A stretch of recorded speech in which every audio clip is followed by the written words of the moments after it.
Hello everyone and welcome back to another video from Finance and Crypto Guide. In this video, I'm going to show you how to activate your card on American Express. So let's get started right away. First of all, open up your web browser and then in the address bar type in americanexpress.com and press enter. You will then be taken into the official American Express website. Now from this page, click on the login button at the top right corner and you will end up within the login portal.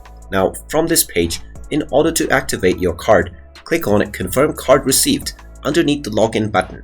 This will then take you into your card activation page. From the activation page, simply type in your 15-digit card number followed by the 4-digit card ID.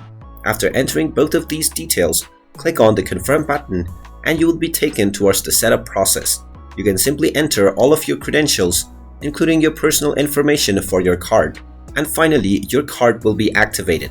Once your card is activated, you can immediately start using it to make payments from your American Express account. And there you have it. That is how easy it is to activate your credit card on American Express.